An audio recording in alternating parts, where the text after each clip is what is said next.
Scott Grove here from Imagine Grove, and it's a rainy Saturday afternoon, and I'm late on Christmas presents. So, we're going to be making some cast bottle stoppers, and this is my version of a hybrid casting. I took a mold off of a burl, then made a casting of a burl, which is what we're going to be doing now. Then I added some mother of pearl and opal in the crevices, if you can see that. And then recast that in clear and turned it. So that's what we're going to be doing.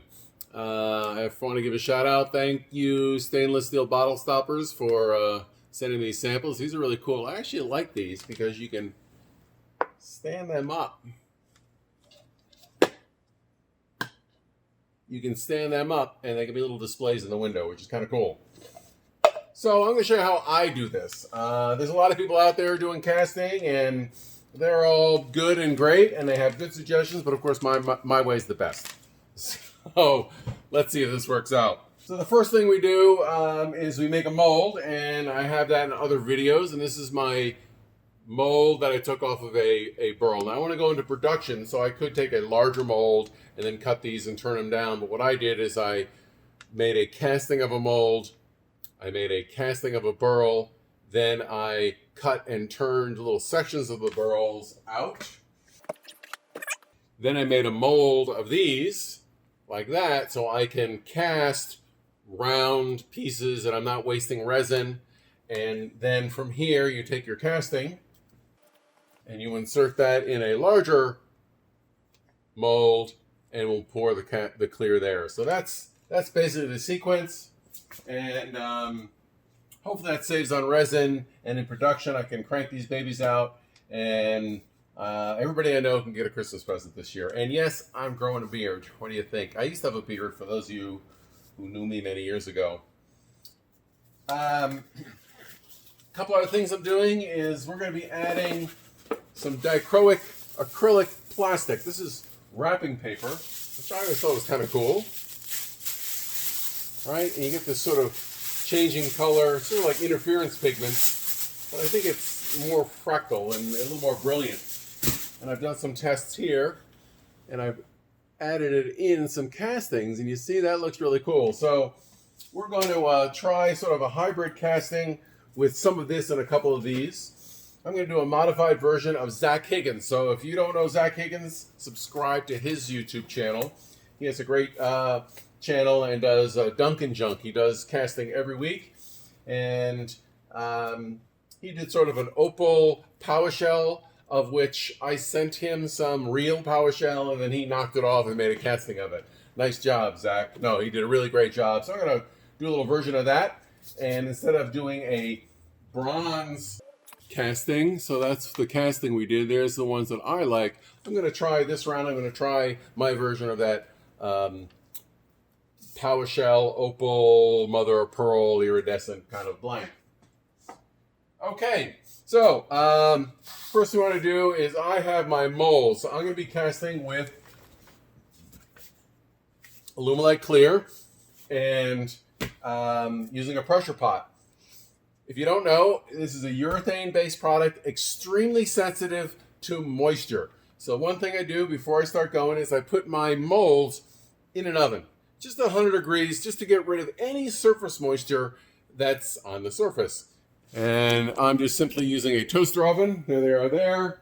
We're a little hot. I'm going to turn the baby down. So they're there, and that just put them in 5-10 minutes. That kind of cleans up, dries them out, and there won't be any interaction with my molds. If they're too hot, it will actually kick the urethane pretty quick, but I think we can work around that. The other thing I do is on my molds, I will fill these with water, days ago. I filled them with water and poured out so I know exactly how much resin it takes in each mold. This one is 3, so it takes 3 ounces to fill this one. If you're doing odd-shaped molds, that sort of helps keep track of that. And I have 9 molds times 3, roughly 27. Plus, you always want to leave room for resin on the cup. If you measure exactly and you're pouring different colors, you're going to lose at least an ounce of material just on the slime on the outside of the cup. So you want to make sure you have plenty of resin.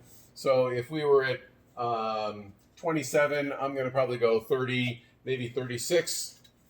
These cups are 24, so these will probably be, I can probably get 32 ounces out of here. So if I fill an entire cup, we want to do it by weight, but this just kind of gives you a general idea. So what I do, you want to put a cup on here, and you want to make sure you tare, which means you press the button and it zeroes out so the scale doesn't think the cup is there, right?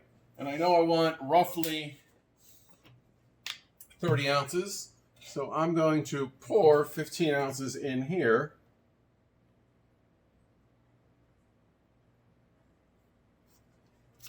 And there's 15 ounces. Now you do not want to do this by volume, you want to do it by weight. And what I always do, because the phone might ring or I might get distracted or ADD or squirrel, I then write this down. So I have 416 grams. At that point, I can see this. I zero this back out because I can't do the math. And I will re-pour another 416 grams in here.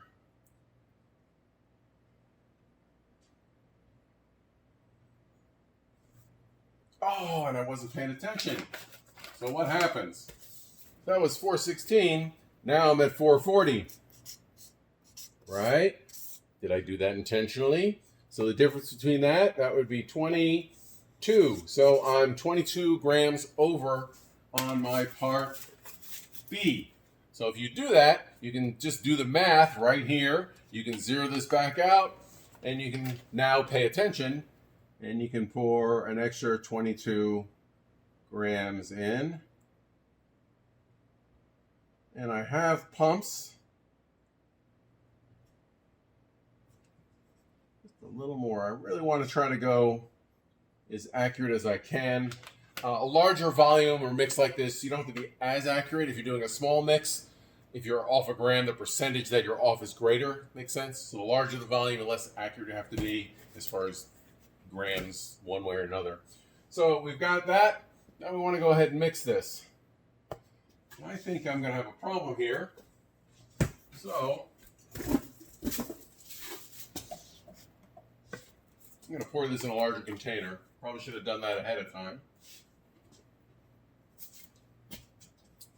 And I want to make sure, typically I like to pour everything in one container and use weight. If you pour A in one and B in another and pour them, you're going to have excess material on the sides of the cup, and that will then screw up your proportions. If you put everything in one container, you're guaranteed to have the right mixture. You're not losing any on the sides of the container. Make sense? Okay. Now I'm going to go ahead and mix this up.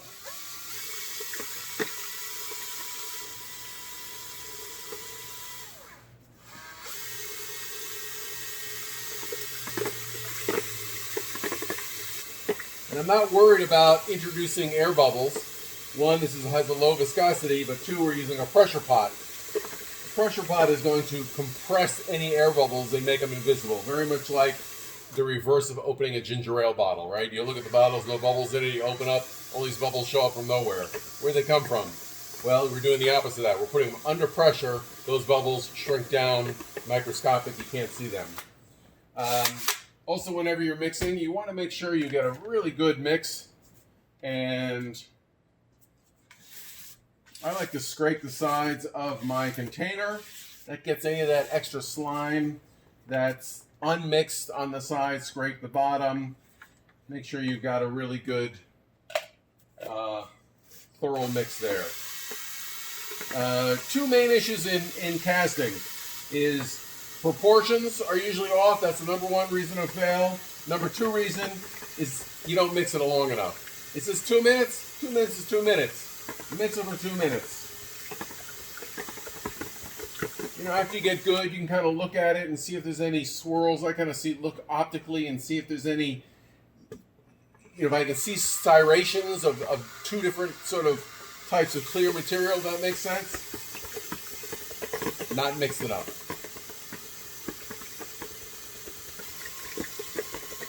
Now another thing we want to do preacher doesn't practice what he preaches. I usually have a timer here. Tip, get all set up before you start filming, is have a timer and press a timer. Look at the clock. Okay. This material is a 14-minute setup time. They make a fast. This is the regular clear. I believe it's 14 minutes. Oh, 7 minutes. I'm sorry. Working time, 7 minutes. So the Alumilite Clear has a 7-minute working time. But we want it to get thicker.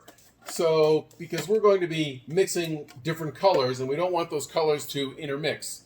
So you want the viscosity to be thicker. And what we're going to do is we're going to go past that 7 minutes until this gets thick. And we're going to do it either by feel or temperature. We'll talk to that in a minute. So, I'm going to be mixing 1, 2, 3, 4, 5, maybe 6 colors. Let's see. So I'm going to pour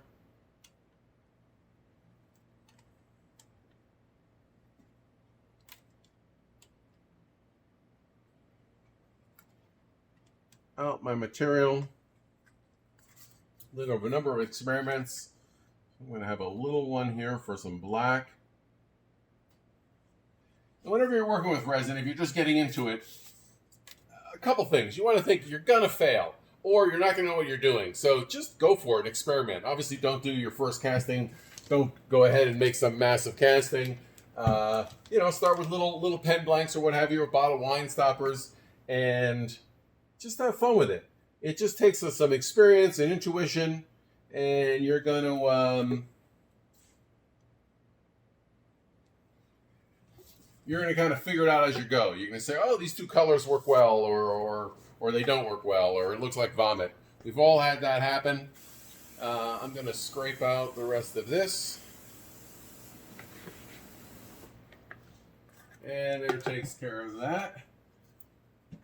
This over here. So as I said, we can keep track of the time.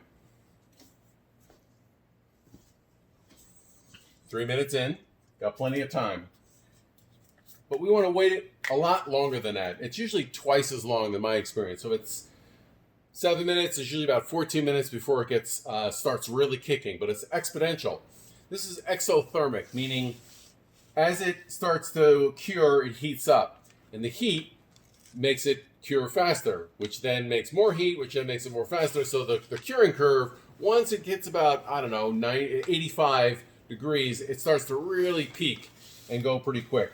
So you want to keep track of that. So I'm going to add some super violet,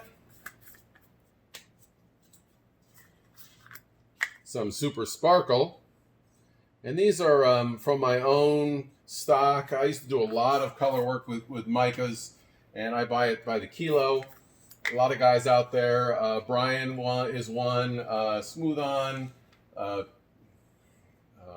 Chromacraft, Total Boat. They all sell it, and they all have their own versions. So, not to play favorites, here I've got some Smooth On that I'm going to be dumping in there. Oh, that looks exactly like the blue that I have. So let's try some Total Boat.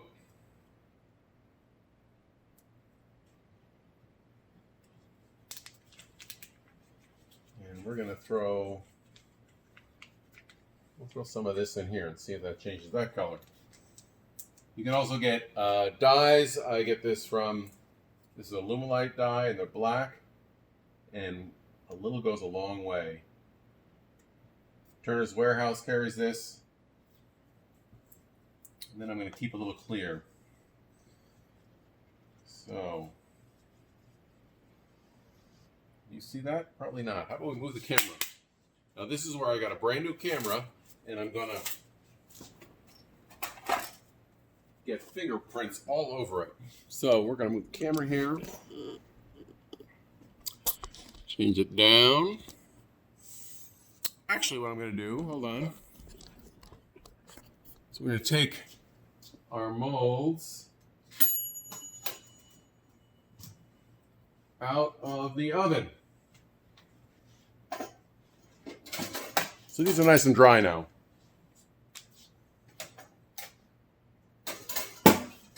Okay. So, there we go there. One last itch.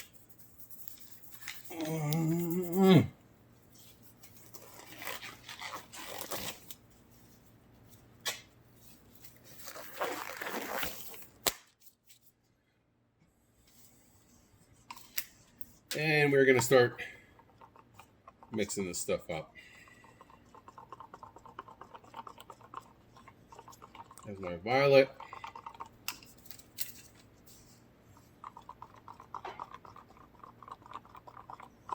Super sparkle.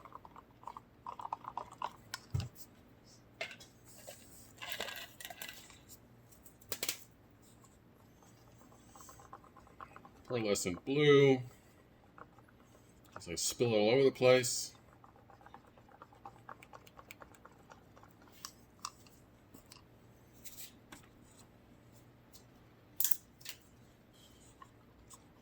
There's another pearlescent blue, but I think it is a little different.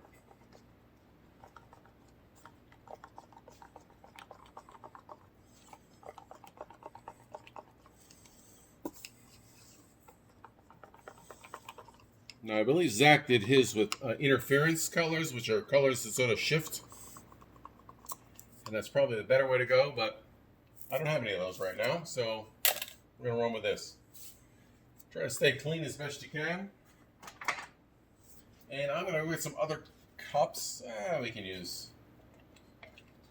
this cup here. Sure.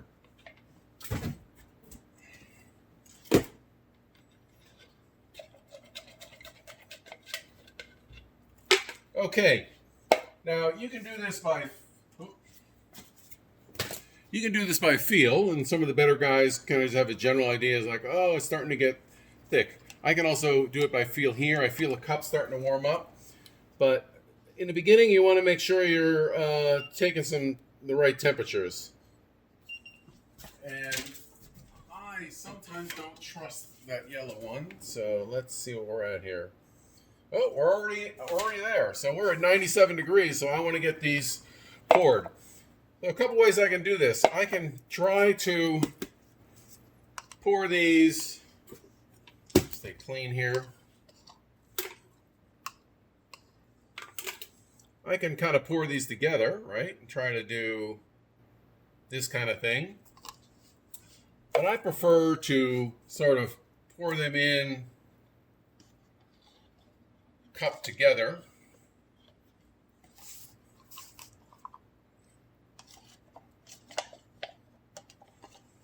And at this point, you got to move quick.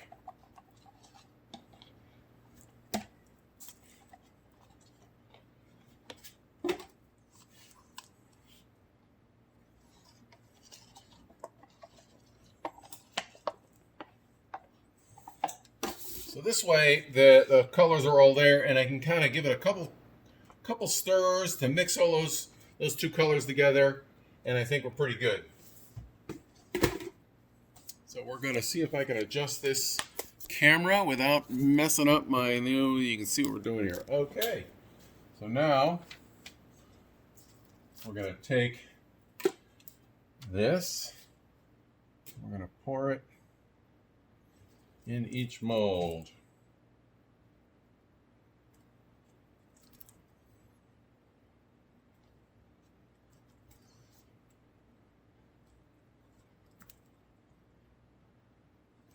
What I want to do is now add a little clear.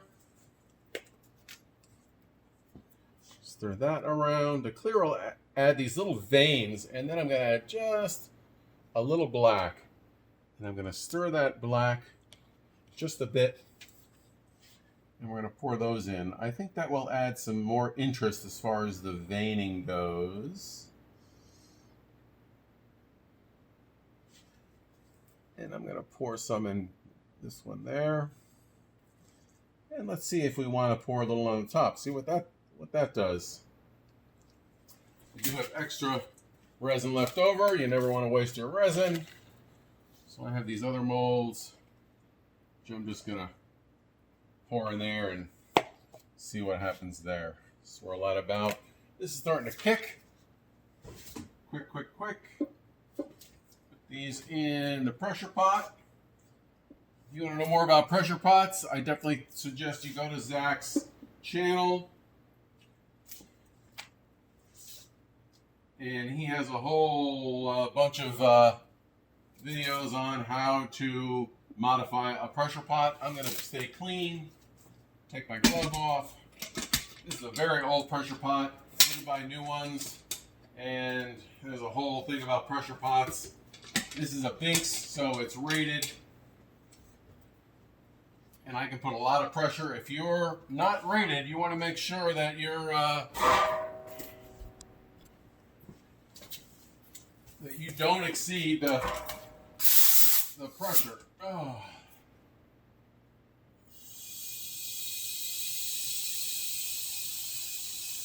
Because you can create a bomb with this. So I'm going up to 85, 90 pounds because this is a really good pot. And it's also tight, so I can turn this off and take the pressure off. I let it go, and in 15 minutes, this thing will set up, and we'll see what we got.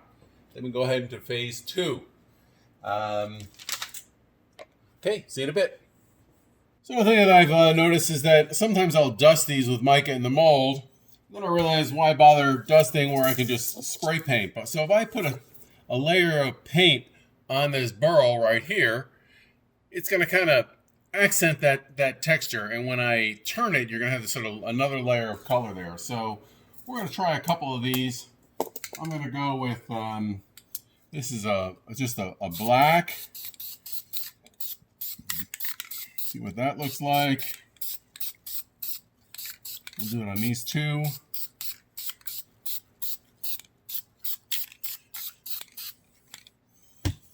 Then what I'm really looking for is I have this, this is an interference color. These are the colors that change. This is the paint that changes color depending on the angle in which you're looking at it.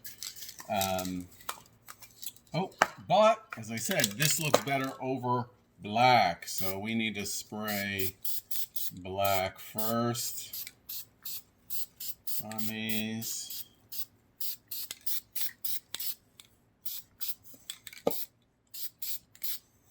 Let that dry a little bit. Here I have a metallic bronze. So we'll spray that on. And I'm not worried about getting the paint on the outside. You can't really see what's going on, but these are going to be turned. So that will reveal those. Oh, that bronze. This bronze looks good. It's kind of, the pigments are settling out into the valleys. I don't know if you can see that or not. Use my fingers. It's kind of cool, right?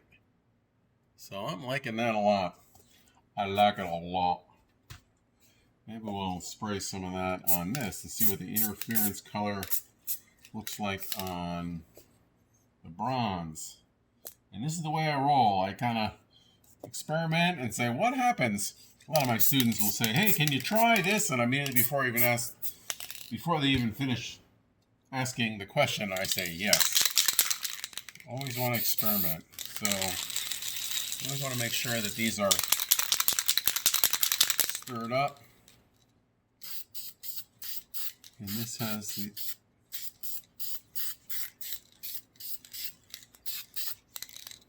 the color changing effect.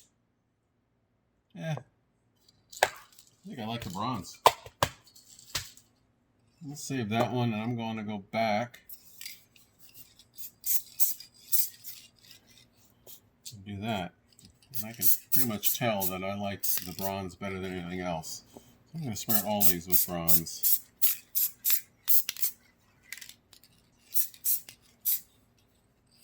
Good. All right, there we go. Now we want to put a little opal in this.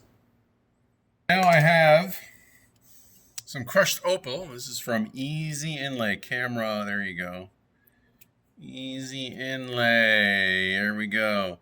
This is Dragon's Eye. This is crushed opal. It is cultured. It takes 10 months to grow this type of opal. It's actually better than real opal because real opal has moisture trapped in the cell structure, and that will dry out. So if you have real opals, you want to store them in water or mineral oil so they won't dry out. These, they've replaced the water with resin, which is only about 5% of the mass, and that's what gives it its fire, and they will not dry out. Half the price or less than half the price, really great, and you can go to easyinlay.com to check that out. So now we have super instant epoxy. This is Smooth-On's epoxy, comes in tubes. You can also get the syringes, but they're more expensive. I think it's pretty easy to do this. If you can't figure out how to put 2 layers, I kind of do two at the same time, equal parts, and that's it.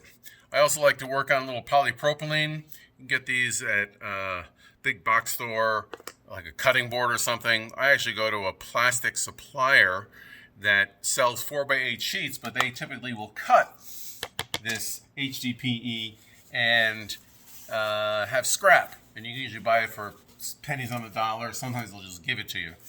So a little tip of the day. If you can see what I'm working here, can you see this here? This is actually a 3/4 inch piece. So I went there one day and got a whole carload. I think I paid $50 for the first piece, and then they said, oh, I'll take all this stuff here. So I got 3/4 inch and 1/4 inch HDPE, high density polyethylene. It's what your milk jugs are made out of. Nothing really sticks to it. They make great working surfaces and mixing boards and everything else. And there's my tip of the day. Mix this stuff up. This is 5 minutes, so I got to work quick here. Make sure you get a good mix, thoroughly mix, scrape. And there we go. I also keep a little alcohol, and that helps keep everything clean. And now all I'm going to do is I'm just going to grab an Opal, just a little glob of that. And I'm just going to put 1 or 2 in a couple of these. And see how that works. Of course, they stick to your tweezers also. Sometimes that's a challenge. That's why I keep the acetone. Just a little gem there. I like detail in work that draws you in. Meaning, I'm going to try a red here. You know, someone might think this is pretty cool, and they are. But as you look a little closer, you're going to see some more information, if you will. And you're going to go, whoa, what's that? And it draws you in. I like pieces of artwork that draw you in closer and closer and closer. So levels of detail is,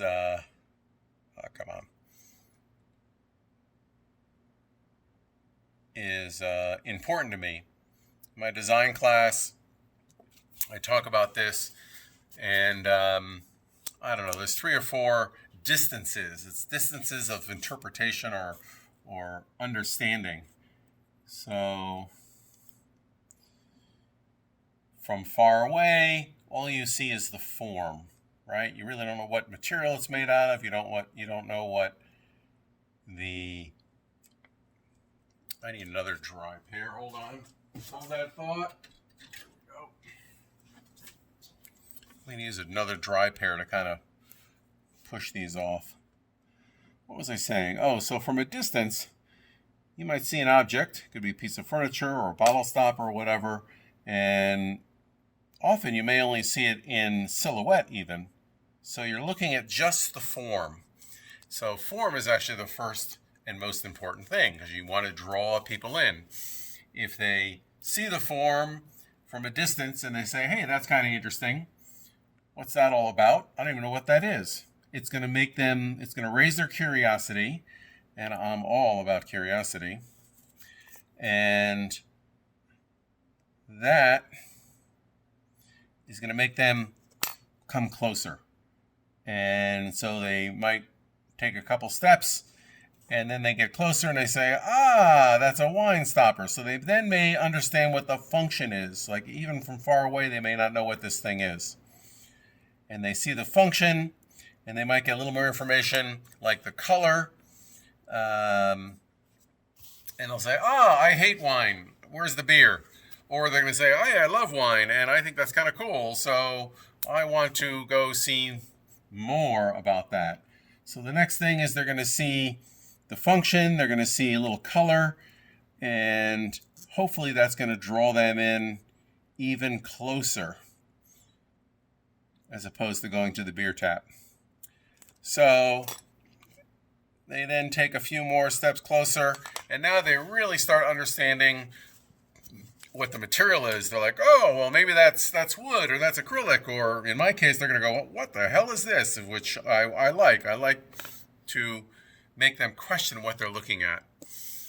So they're going to get a little more information. This is sort of level 3, and at that point, they might even be able to touch it. And they're going to touch, there's some texture, they're going to get a lot more detail information, and at that point, most objects, that's all you need. But in this case, they're then going to see a little glitter of this opal buried inside of this thing, and that's going to really suck them in. This epoxy is starting to set up. Got 2 more to do, so let's hurry up here. So that's going to hopefully make them pick this thing up and really examine what's going on inside this little world of cast resin. So in a nutshell, that's my design course. I'll be teaching that at Mark Adams this summer. I don't know the dates offhand, I'm sorry. Come on. Wouldn't you know? Oh. We can, nope. So we got to mix just a little more. So what was I saying? Oh, design class at Mark Adams. Yeah, we're doing a design class, week-long class. Should be really fun. And what this class is designed to do is expose you to various ways of looking at things. A lot of people are only used to looking at things a certain way and creating or building in a certain way, meaning they might be additive, meaning they take sticks of wood or whatever material you're working in, if they're welding, and they add and they build things up. And some people aren't necessarily have ever tried subtractive to a large extent, meaning like stone carvers. Stone carvers are subtractive sculptors or creators, if you will. So you have to envision an object within a solid mass. It's not easy, but some people see that easier than additive. So if you haven't been exposed to that type of process of looking and sculpting, that may be your thing. So what we're trying to do is expose everybody to a variety of methods. And then we're going to talk about how you build it.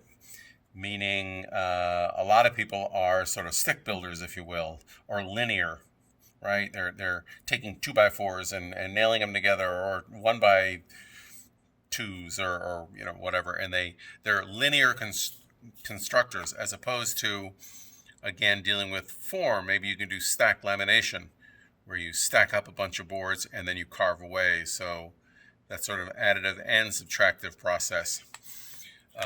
Play linear, where you're working with planes. Linear, where you're working with lines. So there's going to be a whole variety of ways of creating and looking. And then we'll talk about the various methods of construction. And maybe you think you're a woodworker, and maybe, well, oh boy, I should be a steel worker. So we're going to expose everybody to a whole variety of methods of construction and ways of seeing things and drawing, and it's going to be really fun. So hopefully I'm done rambling here. If I could just get these last pieces off. And there we go. A little line on that one. That's going to be kind of cool. I like that one. Okay. So, camera back. Up. Yes! So that's the second step. I've added the Opal. I spray painted the layers. Now all I have to do is put these in the other molds, and we're going to recast with clear to create a sort of hybrid blank. You can do this with wood.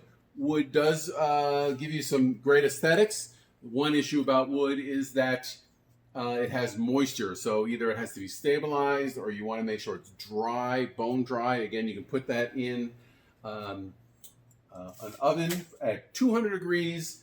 Usually I just let it go overnight. You can also weigh it every hour until it stops losing weight. Then you know it's gotten rid of all its moisture. Moisture, bad for urethane. Bad. Bad. Okay. So, let's get ready to do another casting. Camera off. Stretch. Okay, I've got a couple of my molds here that already have some previous parts in. So I have 5 molds and I got 8 castings. So which one do we want to do? I'm going to do one of those. And I simply put that baby all the way down to the bottom. I definitely want to try these babies. These are cool. Oh, and I do have a cracked mold. I don't. Where'd it go? Maybe not. Guess I don't. Okay. I also noticed that whenever you're doing these kind of castings, the more angular the hybrid or the piece of wood within the casting is, the more interesting the piece. So we're going to pick the ones that are the most angled. And we'll get these other for the next time around. Okay. Okay, so we decided we have, these are, I think, 4 ounces. 1, 2, 3, 4, 5, 6, 7 times 4 is 24. Let's go with 30.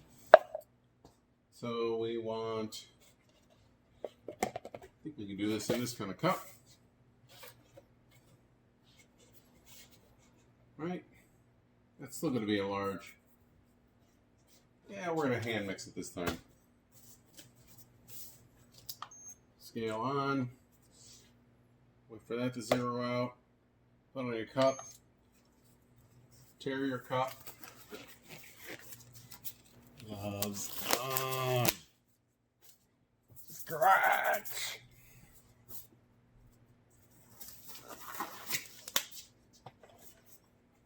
So,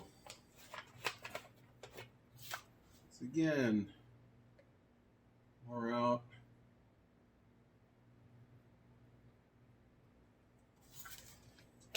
I don't think we're going to make it.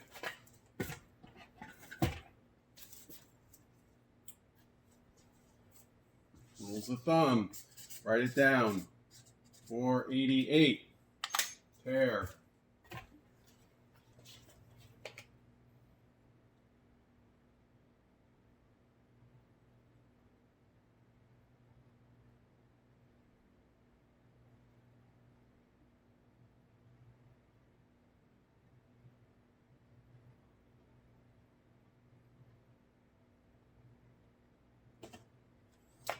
There it is.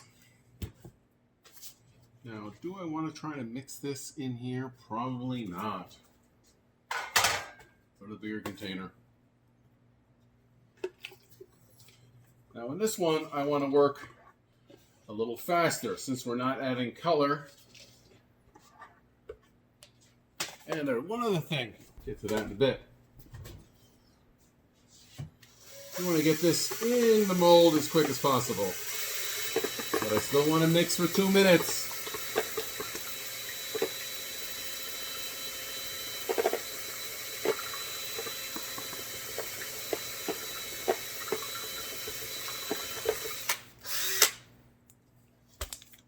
And you want to scrape your container.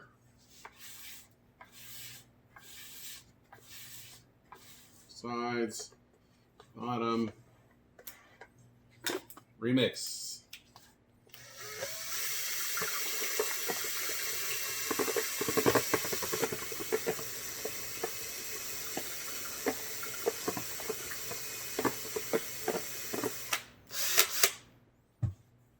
mixed. Now, one thing I like to do, I've got a lot of dust and stuff floating around in my shop, so I like to pour.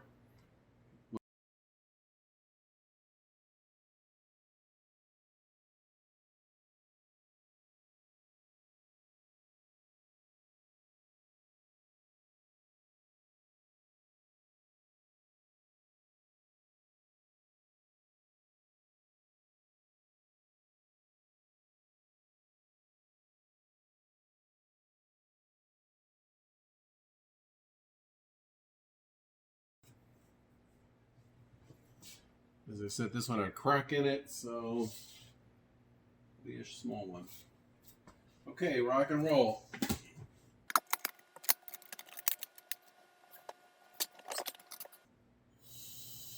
And again, when you turn your pressure pot on, don't just blast it, because that air shooting in, even though I do have a diverter, I have a 90-degree elbow on the import, so it's not shooting the air straight down, which will disturb the casting. It'll shoot it sideways. You still don't want to have a lot of turbulence inside, messing that up. And again, I've got a extra mold here, and this is where we get to play. So maybe I'm going to take some of this dichroic stuff and stick that in there. See what that looks like. I always like to have a little extra to play with. I think this is really cool stuff. A lot of potential. Okay, there we go. So, we're going to wait 45 minutes. And we will have our castings. And off to the lathe we go. It is the holidays. I'm sure there's a holiday song that has that. Yeah, that looks really cool. Can you see that? I'll show you that one. Camera down. Can you see? Move this over here.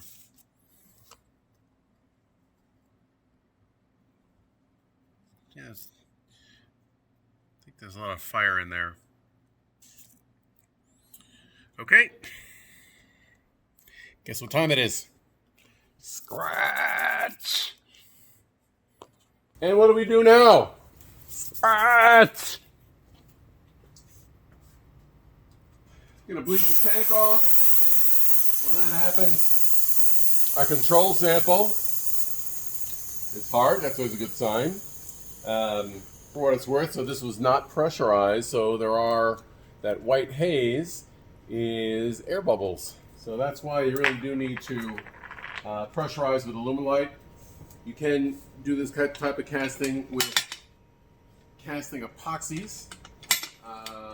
Total Boat, Alumilite makes one, Liquid Diamond, Smooth On 690, Aeromarine, Polymer Technologies, Chill. There's a whole bunch of them out there. I've tested a lot of them. They all work just fine. We can talk more about that later, but oh boy, look at that. And here you can see, I don't know if you can see in there how clear it is, all right? These babies out. Let's open them up.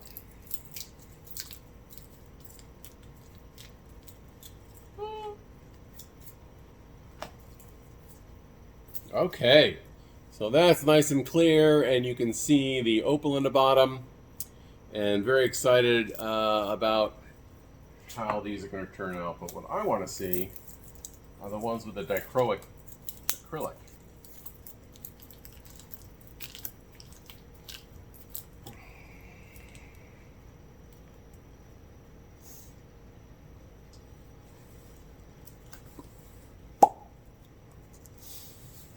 Well, that's kind of cool. Although it is a little frosty, so I'm not sure what that white haze is. That may just be surface issue. We'll have to turn it and see how it comes out.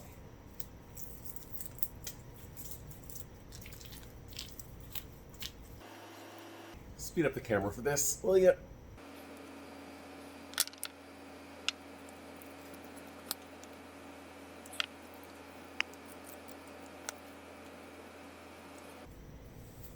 Oh yeah, and we can see that. I think that's going to look really cool. I think those are the ones I shoved the Dichroic wrapping paper down, and then here's some that I think I just shoved in the top.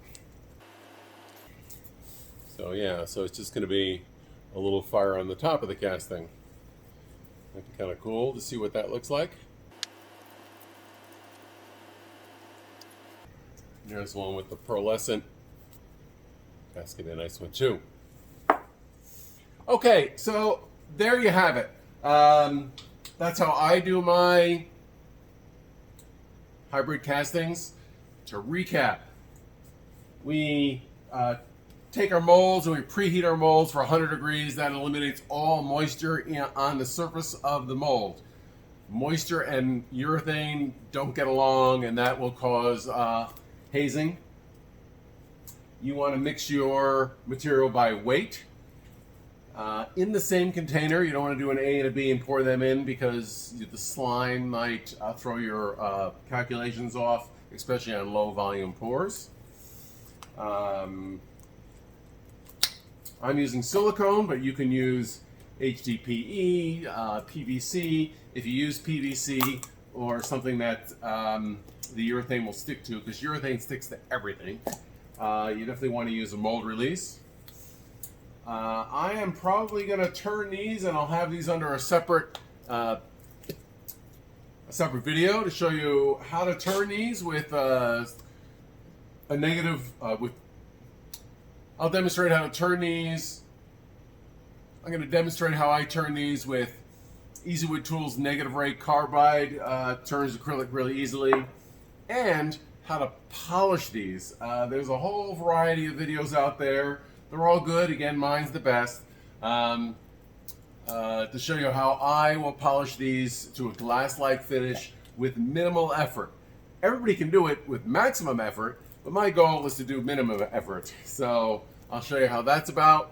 I'm also going to do another video on the optics, on the different shapes of these pieces and how that affects. That's really interesting. I've been doing a lot of tests and kind of discovered some cool things. So look for those videos. And the ones that don't make it for Christmas presents that I don't get to turn, if you go to imaginewoodworking.com, that's where I have my ultimate router-based tool. Check that out. But I'll probably have some of these blanks on sale. I'm not going to go into business of making blanks, but I'm definitely going to have too many of them for family and friends. So I will probably post and put a couple of these blanks up for sale. So check that out. That's Imagine Woodworking, and I have to figure out the price on them, but they'll be affordable, I'm sure. So I hope you enjoyed that. I'm going to start trying to do these videos weekly, if not every other week. And I do appreciate each subscribe. That really helps me out. And you can also go to my website, which is imaginegrove.com. That has a free newsletter on design tips. I talked about little design things there. So I got a newsletter that goes out every few weeks and just gives you very short and sweet things to think about in design when you're working on your own projects. I hope you enjoy that. Please leave comments below. I'll put links to all the products I'm using, and we'll see you next time. Thanks again for watching. Okay, bye-bye. And don't forget to scratch.